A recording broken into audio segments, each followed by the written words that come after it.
Here we go. Did you get a little signal saying that we're live? Mhm.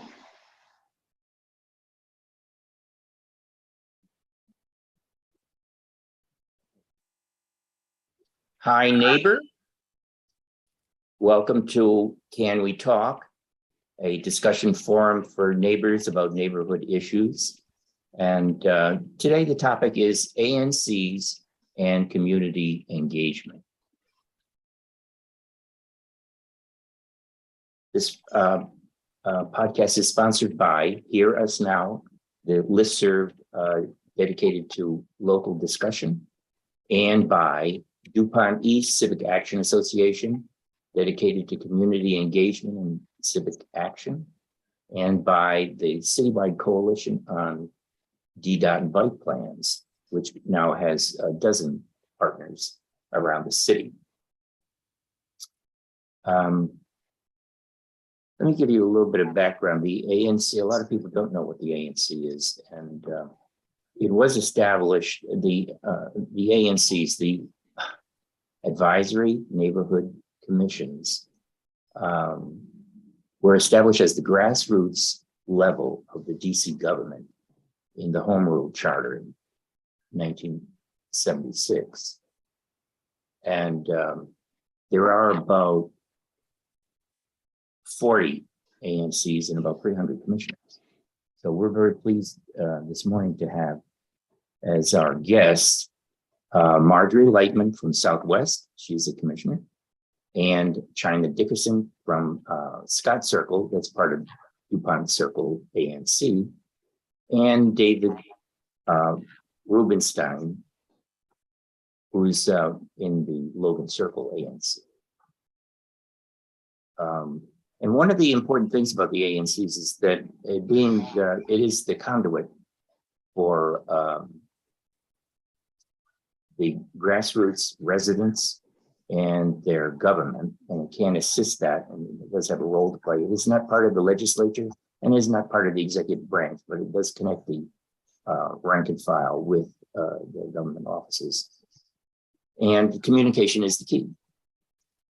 So I'm going to start with the question relating to community engagement. The DuPont ANC has proposed a code of conduct for participants at their meetings, which gives the chair the authority to mute residents and, in a sense, to stop discussion. And before that code was vetted and discussed by the community and approved, the chair exercised her authority and muted one of the public and stopped the discussion on a controversial matter relating in DuPont Circle. And I will say that the controversy revolved around one of the commissioners. He is delinquent in accounting for funds in his last campaign 2 years ago. So it is a serious transgression, and it's something that constituents deserve an explanation for, and they may have some questions about.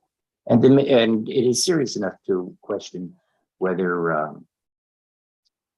he's doing his job properly and whether he can be continued in office.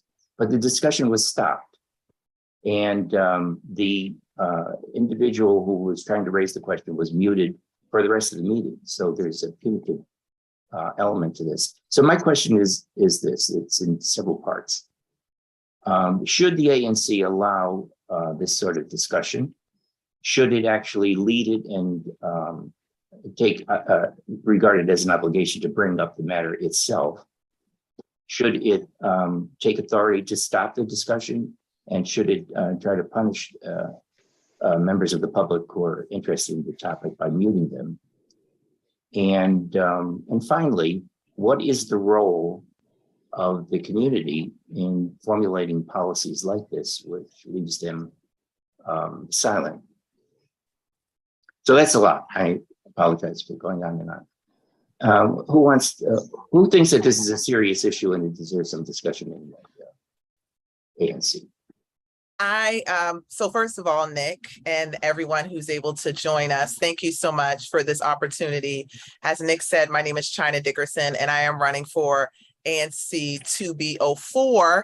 I actually live right on Scott Circle in the General Scott building. I own a condo in that building.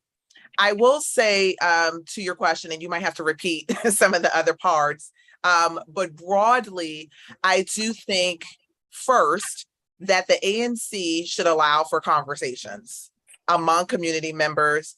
It is our opportunity to voice our concerns, to have them heard, and to get the opinions of our neighbors, other community members about what we just said, to let us know if we're crazy. Like, does everyone agree with me or am I the crazy person here? I think that's what a community is. So that is important that we be heard. I also think that there is, though, as some of you might be aware or not, of Robert rules that requires us and is instituted so that there can be a certain amount of order and decorum as we're having these meetings. So that being said, there needs to be opportunity for folks to speak and give their opinion, but there also needs to be okay, we have to hurry this along, right? Because there are other matters that have to happen during the course of this meeting. So we cannot prolong the conversation. Lastly, what I will say about this specific issue, I do think as a body, actually, I guess you can say in a way a legislative body, because we do have some authority, at least to the point where, for example, folks want to come to us, elected officials, and know what we think about a permitting issue or a zoning issue, or, we are not the gavel, as one would say it, but we do have some pull. So that being said, someone who is sitting amongst our body, who is not operating legally, ethically, morally, I think it makes sense, and I would, as an ANC member, have a public statement about that. I think that is important. We also have to know, though, that the ANC does not actually have the authority to kick this person out or to censor this person or to invoke some sort of punishment. Are you talking about the public person or the commissioner? I am talking about the person that we're speaking of that owes the electoral, the fees, or they didn't file. The ANC does not have the authority to kick that person out or to censor that person, is my understanding. However, as an ANC member, because you're sitting among me, you're with me, I would make a public statement as to my position about that person owing money or not correctly filing, lack of filing. I think that's very fair. Marjorie? Well, I don't know. This in Southwest? This is a controversy I don't know about. So I can't speak to this controversy at all. I will say, at my experience, the discussion between the public and the ANC can get very heated. And the and members of the public, particularly using the chat form, can be very abusive. And I have been directly attacked by members of the public for a position that is a perfectly good position. There are members who support me and members who don't. And so I think Robert's rules do allow for a decorum in the discussion. And I do think that a decorum has to be met.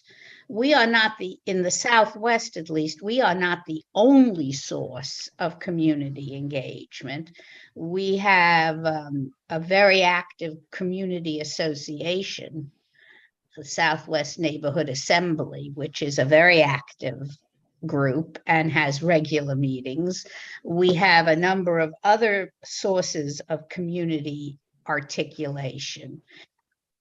And we have very, very controversial subjects up for discourse, dealing with race and class, dealing with people who are being moved from their houses or threatened with eviction, and all sorts of complicated issues. I'd like to say that legally, the opinion of the ANC under the Constitution that we operate is that the agencies and the other branches of government must give the ANC's opinions great weight. That's the language that is used. That, of course, is an indeterminate language. And the amount of weight it's given depends on the relationship between the ANC and the other branches of government. And I would expect there to be decorum at the meetings, no matter how hot-headed and heavy the discussion or how emotional and passionate the discussion is.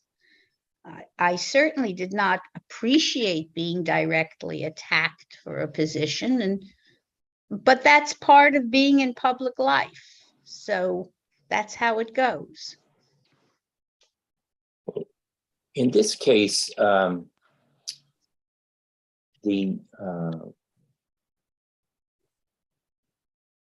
public is owed some sort of explanation.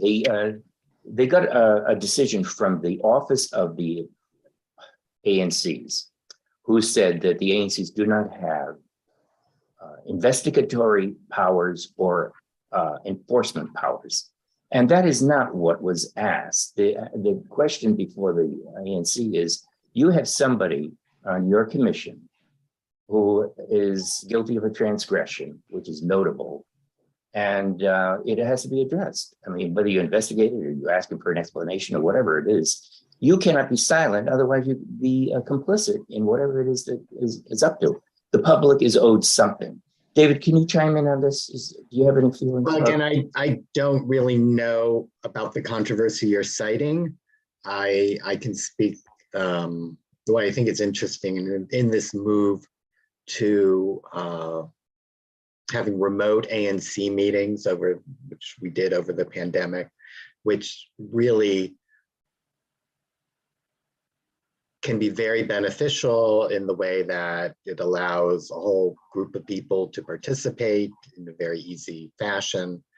Running a remote meeting, I know from my own business experience, is challenging.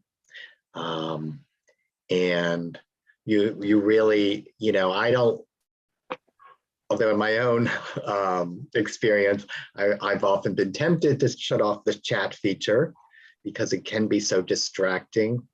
I think it's still important to maintain it, but that means that, the Robert's Rules of Order don't really apply naturally to the chat feature. And I think we have to educate people. It's really very productive to exchange facts or information.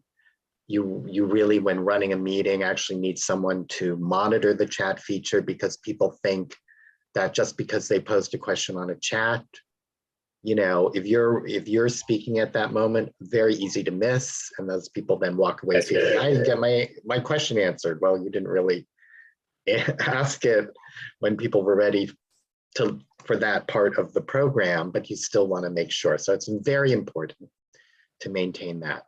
And I think we all find this in our experience, and it's very easy to word things in a chat feature, in a email, which isn't the way you would do it if you're speaking to a person, where you have the benefit of facial expressions, hand gestures, tonality to make the context of your question clear. It's very easy to be put off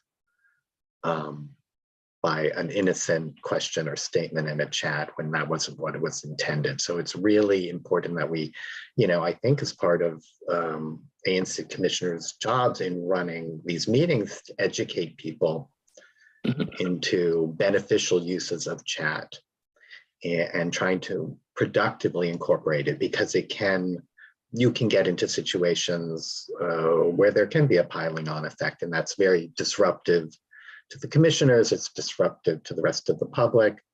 And that's what you really want to avoid. If someone really has a specific question, you want to raise it, you want to address it and move on, and not let cascading chats disrupt the meeting. So I think that's key. I think it'll be It's an really interesting point is that there is an educational aspect to the ANCs that it isn't written about, but it is a lesson in democracy. And I think you have to be tolerant. And I've seen some chat really get out of hand. Some people really, they don't even identify themselves. You can't tell who it is that's talking. But at the DuPont ANC, it's interesting to note that the public cannot read the chat. Only the commissioners who are sitting in office see the chat, and maybe it's violent, maybe it's, I don't know what it is. We don't know what it is. And if they post something, then we see it. But anybody in the public who posts a question or a remark is viewed only by the commissioners, which makes it really difficult to understand how that could be disruptive if nobody knows what it was said. Well, I actually, since I'm a commissioner, I do not know if the chat is, I just assumed everybody was seeing what was in the chat. But Well, I that's don't know that interesting. That's so. right. You're not a public. You're sitting in as a commissioner, and you I'm see sitting on, everything. that's right, right, Yeah. exactly. you can And set, but you the can set thing these is that, things up in different ways. You can so. set it That's up in right. different. They're controls. Right. That's quite true. Yeah. right. I should but- also note, Ms. Lightman, that not only are we not able to see the conversation happening in the chat, we're also not able to see each other. So when we're in an ANC meeting, all we can see are the other commissioners. So we have no idea how many people are in the room. I will also say, Thank you. when we ask them why the chat is not, and I'm not sure if Nick will have a question about this, but why the chat has been disabled, why we cannot see each other, why the meeting is truly public, they will not give us a response. So the lack of transparency, if you have reason to say, well, the chat has been too violent, right? Or we want to protect the privacy, whatever your reasoning is, but they have declined during ANC meetings and otherwise to explain to the public, their constituents, why they have made the ANCs, in a sense, effectively non-public. There is something to that. You put me in mind of this, is that they almost have established a policy where if you raise a question, they say thank you and move on. There is no answer to a direct question.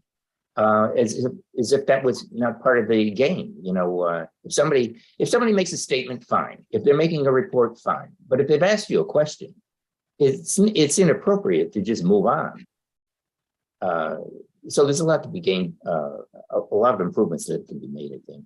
And there are a lot of forces to contend with. There's no question about that. Well, I think it's interesting. I've noticed, I know at least one ANC which is going to go back and try a in-person meeting in the fall. Which so- one is that? We don't seem to be on the brink of that. And I noticed that some meetings are being held. I know 2 associations have started to have. Yeah. So that'll be interesting to see how that works. Yeah, things are opening up a bit. I think We it's have critical. Go ahead, where Margie. my ANC has very packed meetings. I mean, we can go on till 10:30, 11 o'clock at night without any trouble. And this is after we've had an administrative meeting the preceding week to try to sort out some of it so we don't go on till midnight. Try to control it. So one of the things we do is we set time limits on the agenda for items. And I don't see any violation of public accountability by doing that. Right. And I think that the chair is called upon to adhere to those time limits because they in fact allow us to get through an agenda that you may be interested in only A and B, but it's all the way to G and H that we have to get. So I think that is an important characteristic of the ANC meetings, is that they're episodic, is that you might be interested in only the event that happens at the very end of the meeting. that's And right. it's asking a lot for you to sit through 3 hours so you can be there. So you might time it so that you're not there at the beginning. That happens at our meetings very frequently, that people are not in the room to be admitted until like 10 minutes before they appear on the timing appears on the agenda. Yeah. Because it is true that you may not be interested at all in what All the- ABRA is doing or All the what. liquor licenses, right? That's right.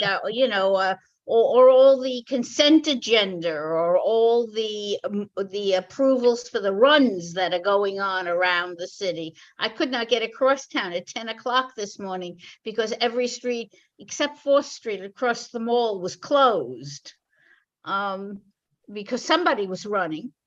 Somebody was running. Yes, there's something going on in DC every weekend. That's right. So I think that there is a built-in control on the emotional temperature of the meeting through the timing on the agenda. Nice point. Yes, exactly. What Well, do we- there's also, at least in ANC2F, the topics, we have subcommittees for the various topics, public safety, alcohol, and that allows for a more free form conversation about them before it gets to the actual ANC meeting. And so a lot is dealt with in these subcommittees. And those public and commissioners for interested public. And so they really have 2 bites at an apple, at the apple.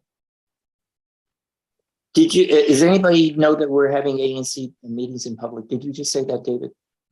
I believe I saw an announcement for, I forget, is it 1B? Yeah, 1B.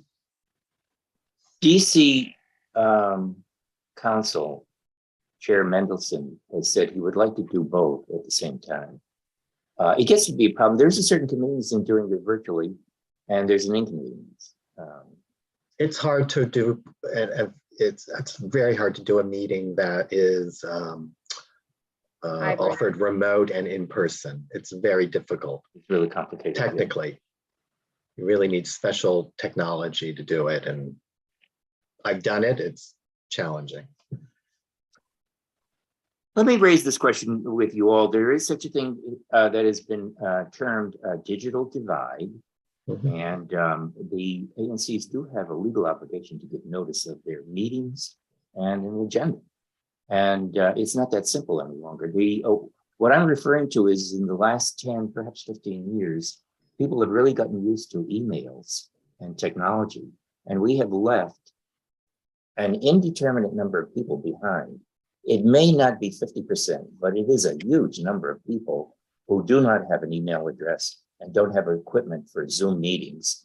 And they are consequently, they never get ANC notice. There's something, I like to point this out sometimes, people run for ANC, they're only required to get 25 signatures. But if they stand at Safeway and they ask for people to sign, inevitably somebody will say, what is the ANC? I mean, it really is unknown. And it's hard to explain it. But there is a vicious cycle, is that if you are not reaching people and don't let them know that you have meetings and fewer people attend, or you discourage participation at the meetings, then fewer and fewer people attend, and the ANCs kind of dissolve into the mist. I don't agree with you on this at all, Nick. First of all, I think cell phones. That's why I invited you, Margie. Yes, cell phones are widely available. I mean, the cell phones have saturated our society. I live in a very mixed economic district. And every child now has access to a laptop. The library has plenty of laptops available and open. Cell phones are ubiquitous.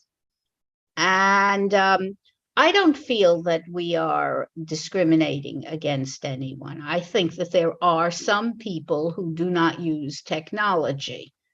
There are some people who do not read newspapers.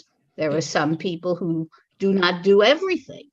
So, but I think that advertising through the email and through the libraries, through public notices on boards at Safeway, is a perfectly good way to reach the community. I don't think you ever have 100% participation. And I would say that when you're looking for signatures and people ask you what the ANC is, they are more likely to have been people who have moved in Washington only in the last few years and have no idea how the city works to begin with. In fact, they had no idea when they moved here that there was a city. And we have a great deal of that because we have a great deal of millennials living in our new housing who have come in for congressional jobs, or we're right near the Capitol, or have come in for some sort of internship, or they're military who have been stationed here for 2 years and who really are not cognizant of the city. So they're not cognizant of the ANC, and they're certainly, except to know maybe who the mayor is, they don't even know what the relationship is of the city council to the mayor, or what DDOT is doing unless it gives them a ticket.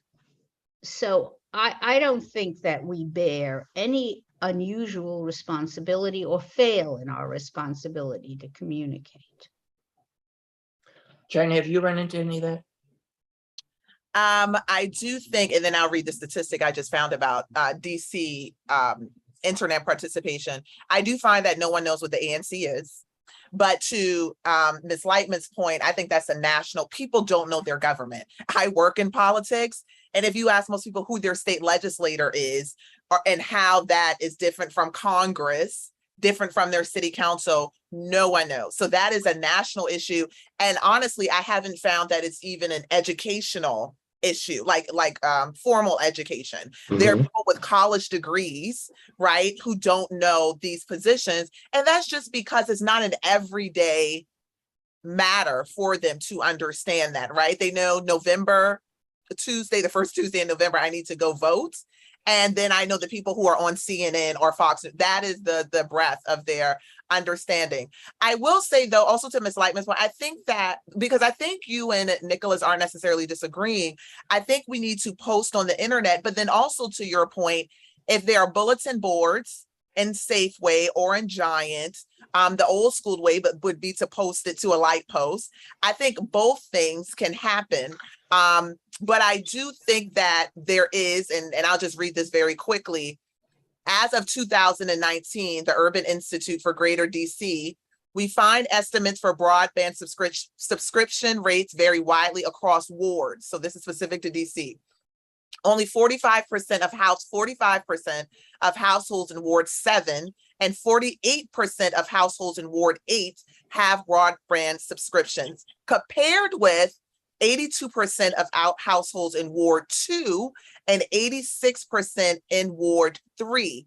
By neighborhood, the range widens, right? And that's because of economic level. So we're nowhere near 100%. But I think for the most part, if you post to the internet, what would be really nice if we could get cell phone numbers, because also to Ms. Lightman's point, even if you don't think to access the internet, you get text messages. So even if you don't want to look up when is my next ANC meeting, well, we'll just tell you. So what is your cell phone number? We'll shoot you a text.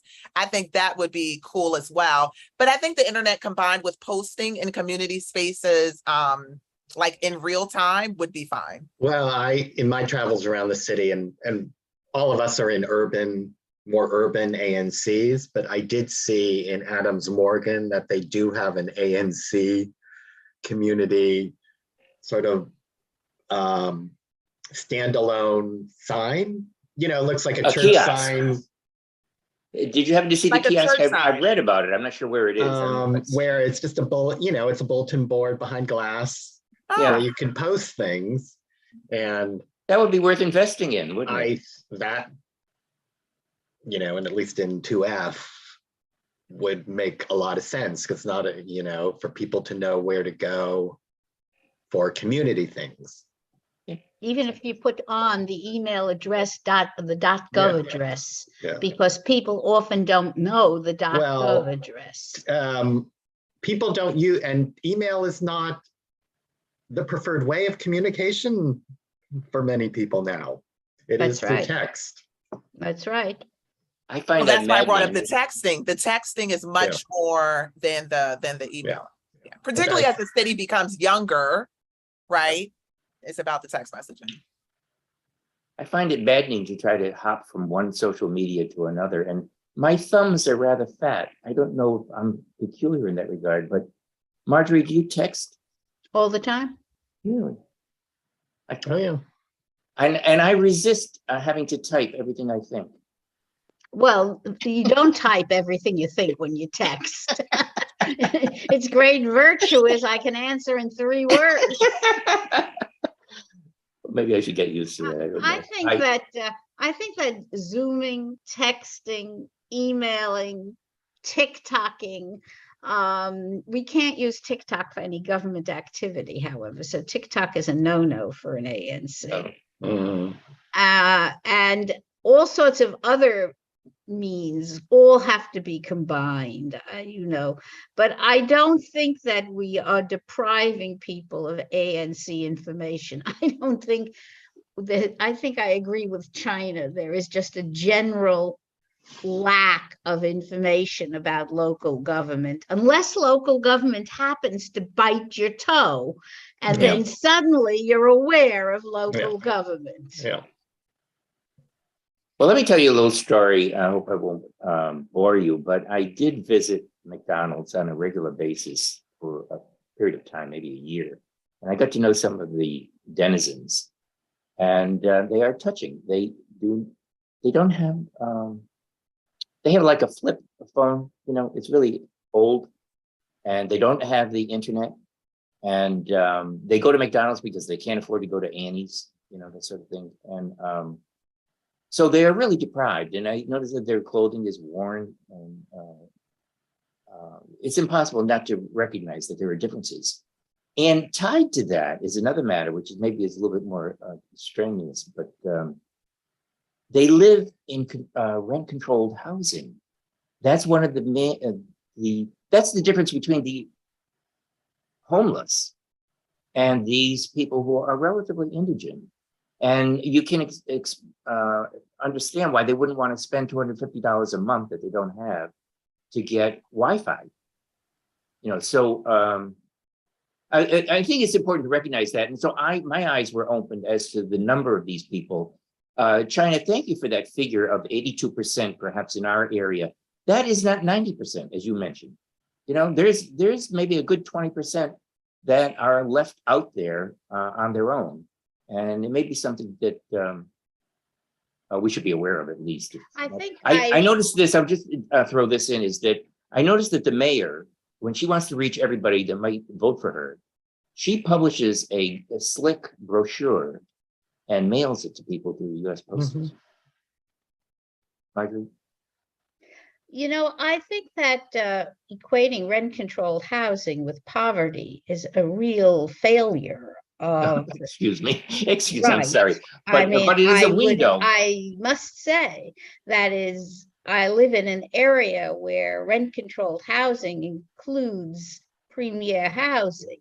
And I do believe that rent-controlled housing is one of the absolute stalwarts of protecting a middle class Absolutely. We have to life in this city. So I think that to think that it's the indigenous who live in middle class housing is an erroneous conception.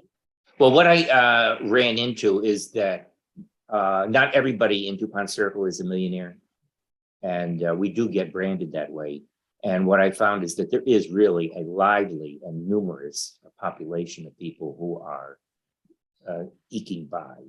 And they are not on the street. They have housing.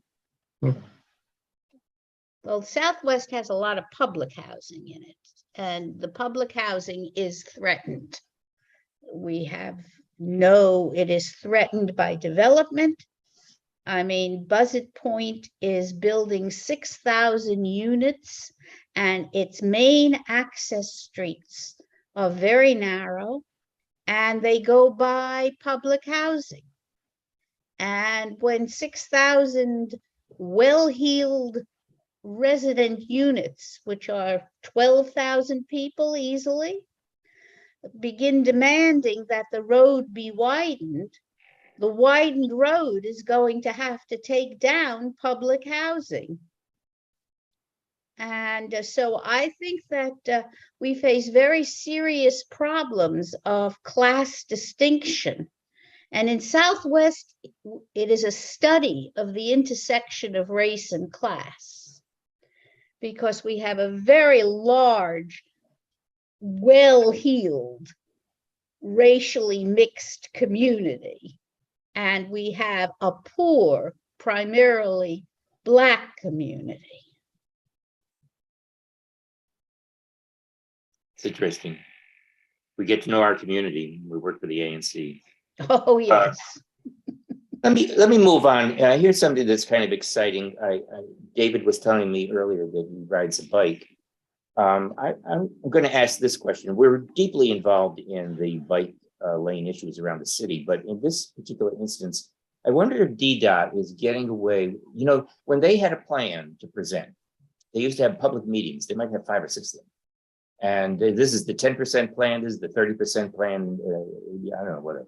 But anyway, there were a lot of public meetings. And during the pandemic, they piggybacked on the ANC and had their presentation at an ANC meeting. And we just got through discussing that sometimes this can go on to 11 o'clock at night, and they give DDOT 20 minutes.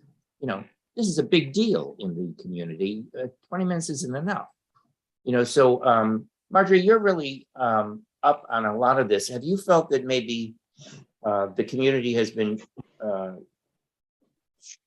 short-circuited for attention on some of these important Well, traffic? DDOT's a mystery of long standing in my life.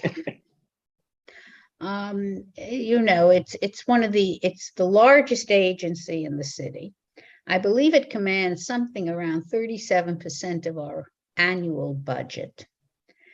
And I have been through discussions with DDOT on when the wharf opened 5 years ago and the change in traffic patterns. I have been through it on intersections that are just outright dangerous. I mean, it's not even, you don't have to be a traffic engineer to know they're outright dangerous. Yeah. And I have been through it on bike lanes, and in all cases have found DDOT's behavior inscrutable. I do not understand how a major agency is allowed to run the way we allow DDOT to run. I do not think Mary Cheh has exercised anything that even resembles oversight over that agency.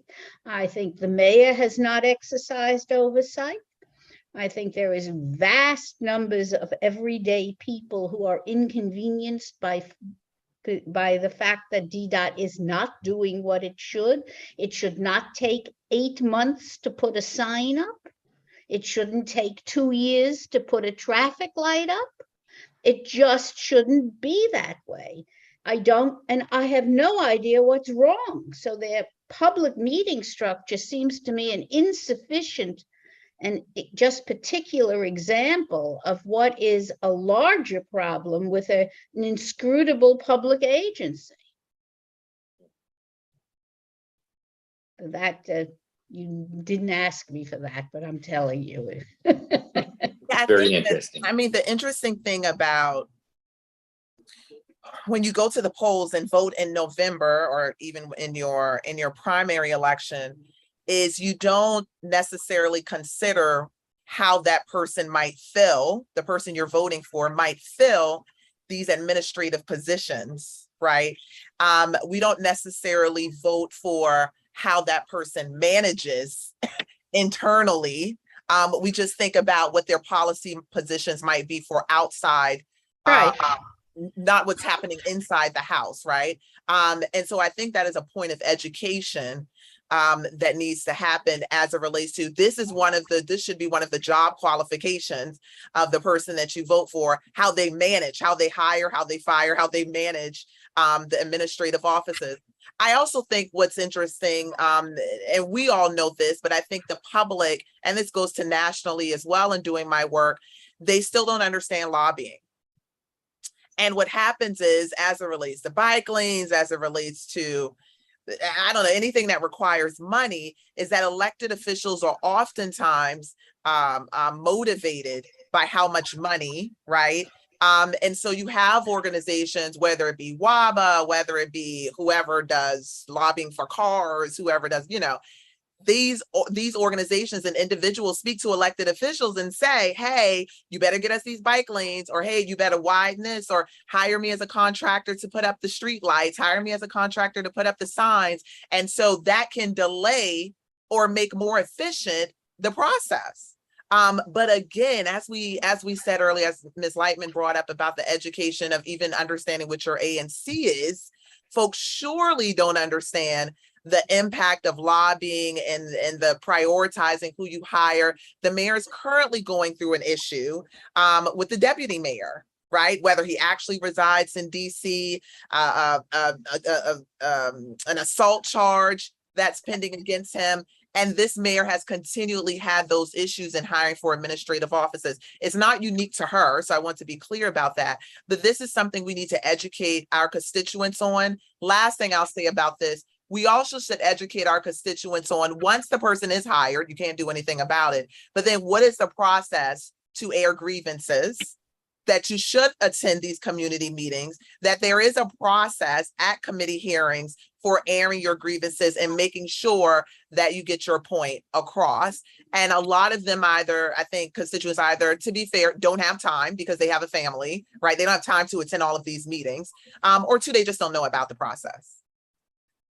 I've attended the rent control meetings. I've attended DDOT meetings, also zoning commission meetings, surely. And the ANC, it seems to me, was created at a time when that looked like the populist mode.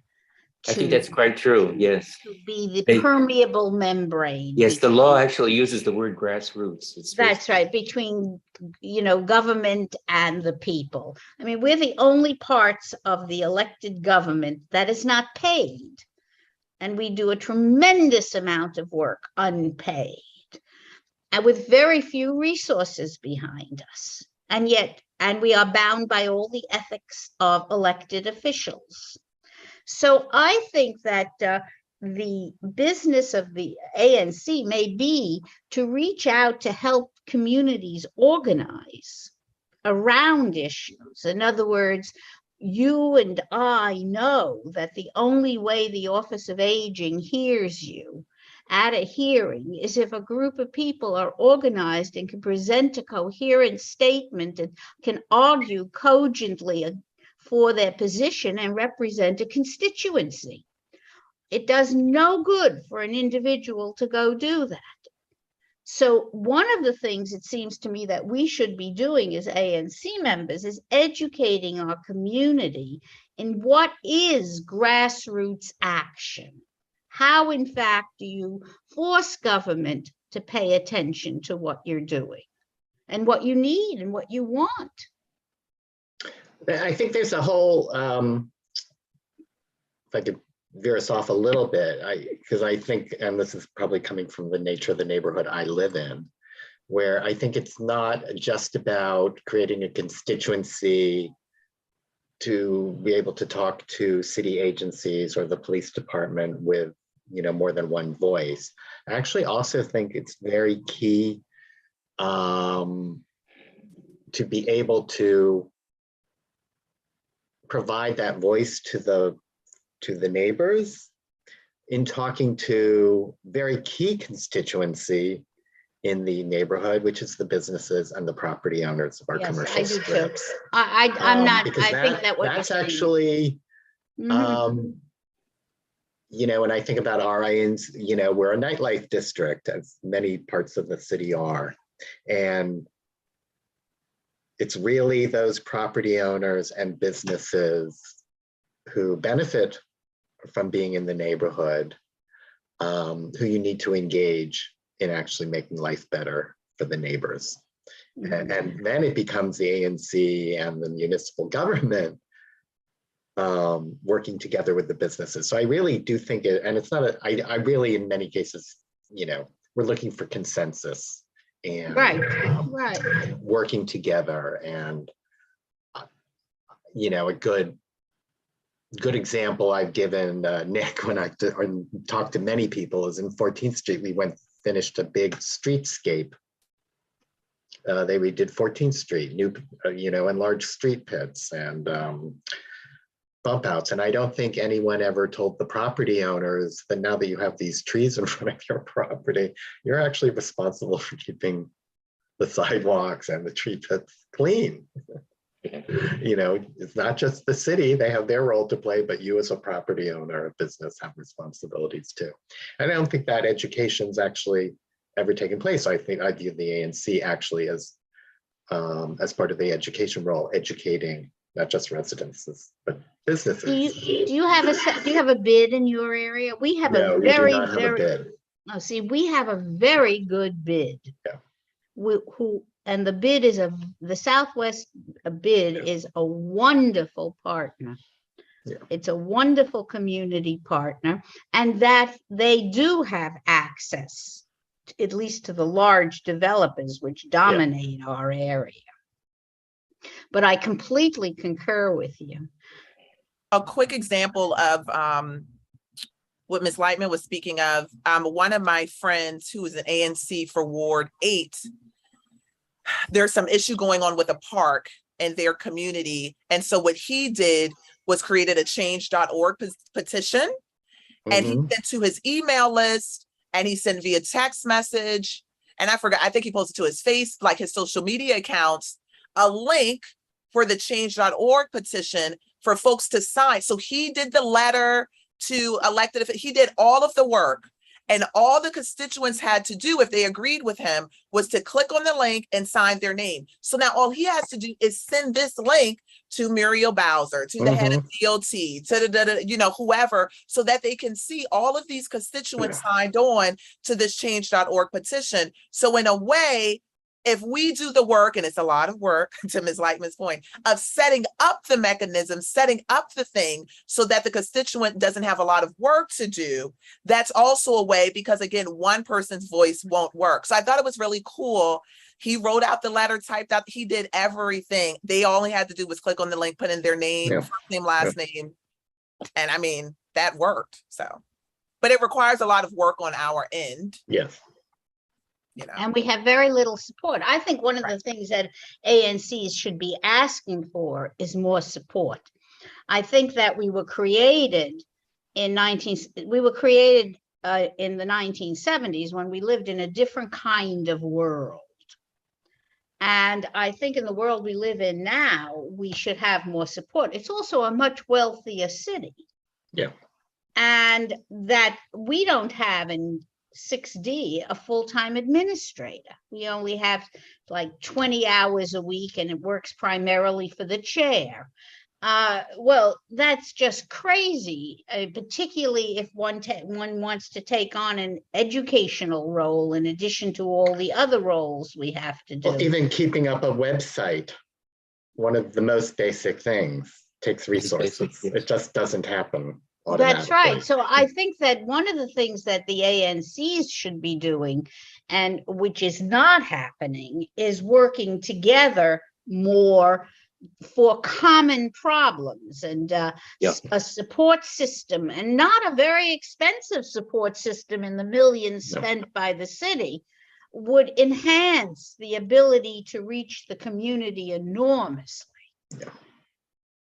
Yes, there are 40 or so ANCs, and they have a lot in common. They have a lot of the same problems in common, and they may find solutions there.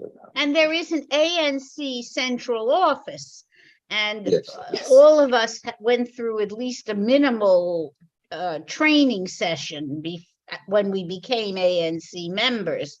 But it's very hard to get support. I think that I often tell people I'm in this absurd situation of sitting with a development team that has lawyers from the top law firms in the country, design people, traffic study people, and I'm all alone.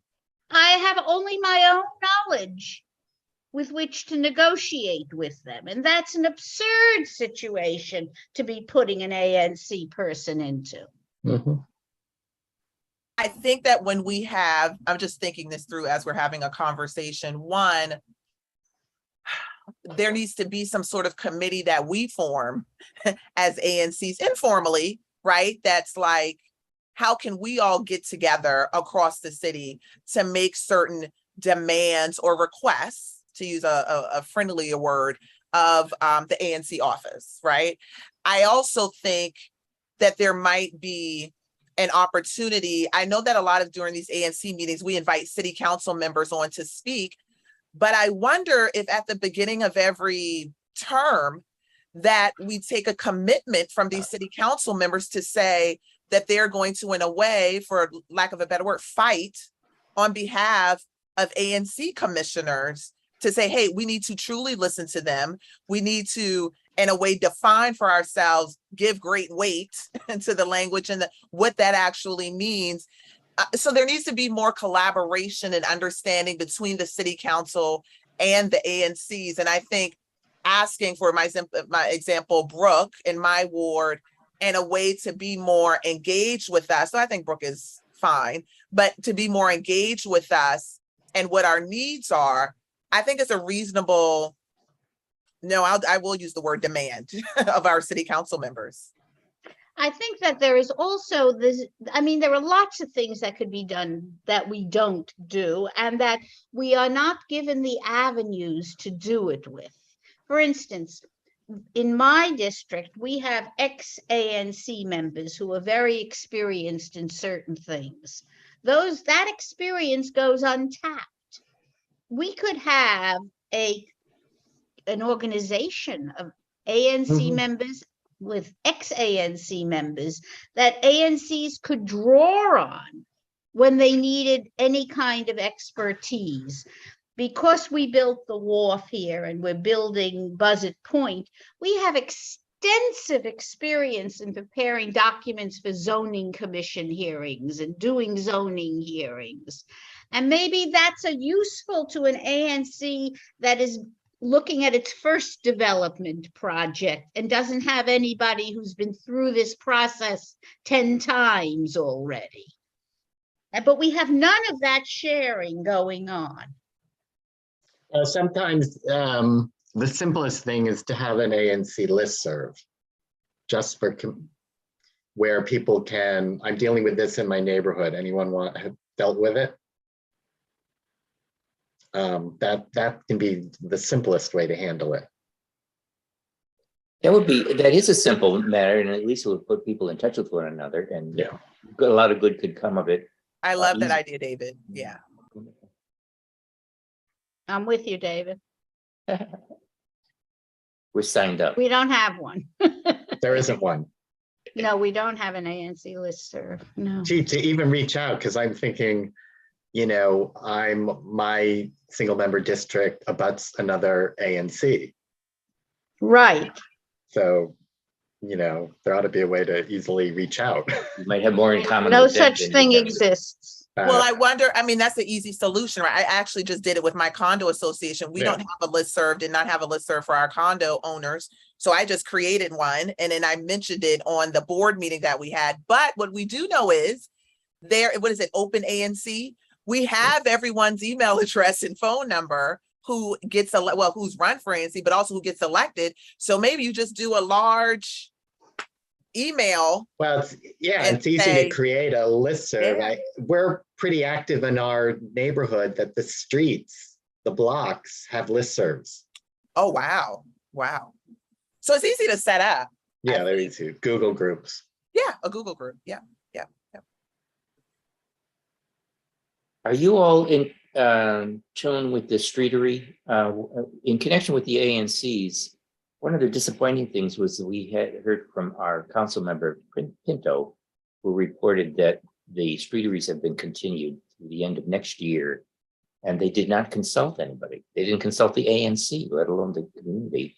And the disturbing thing is that in the meantime, DDOT is going ahead and preparing the groundwork for making these things permanent.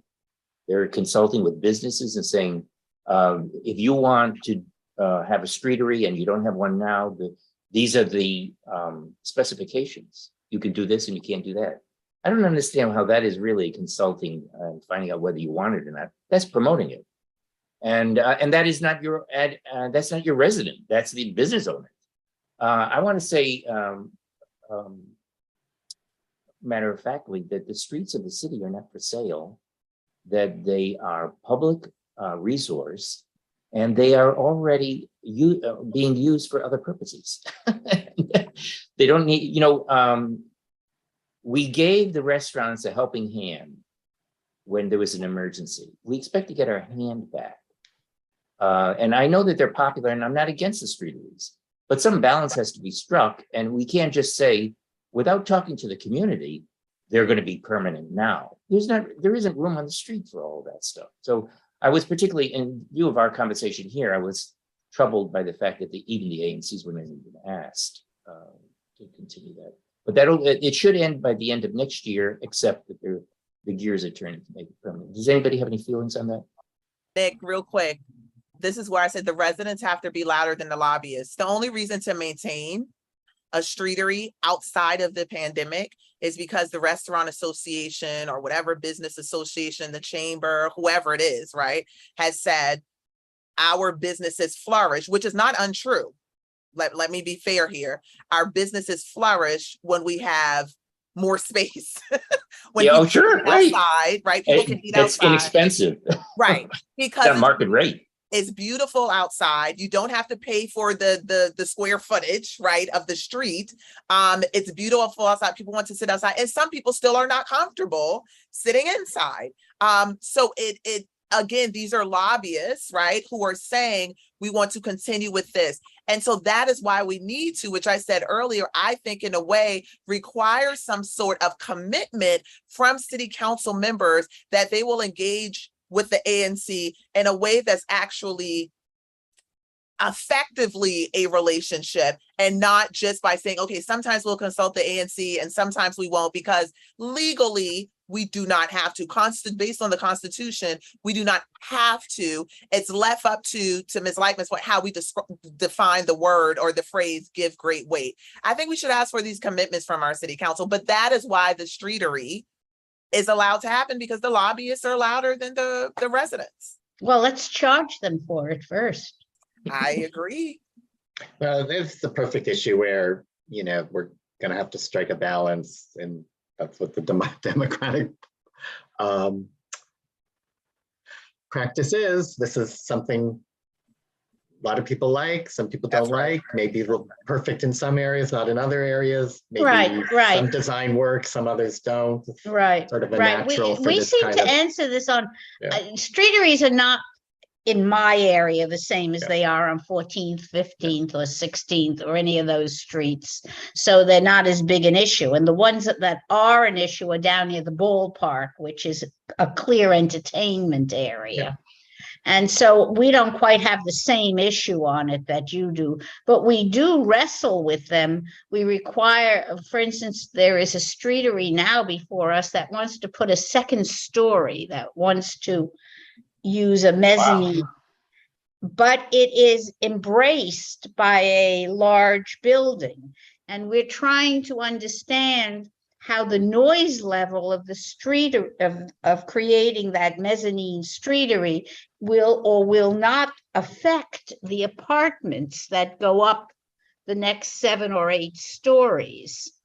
And this is particularly true because there is music that's shifted. There are loudspeakers being used. So we are wrestling with these questions, and we're not against the streetery. We're not against the expansion. We don't have the answers. And we find that the restaurant people don't have the answers either, that they don't know how much sound is going to go up. To David's point, though, and this is, again, in the work that I do, you wrestle with this as an elected official. Because we have more information, we might say as an elected official, well, this is the right thing to do and this is the wrong thing to do.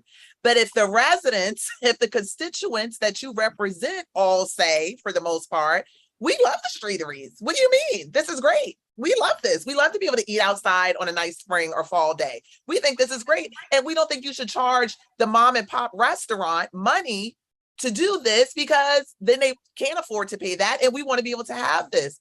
So there's also the balance of, well, if the constituents say they're cool with it, but we know technically they probably shouldn't be cool with it because of all of the nuance. Bikes can't come down the road, cars can't come down the road, pedestrians can't come down the sidewalk because there's all this mess happening on the sidewalk. They don't think about all of that as a resident. what is our role then, right? Because they are saying yes, and we are saying, well, if you had all this information, you probably would say no. But they don't have the time to navigate all of that information, right?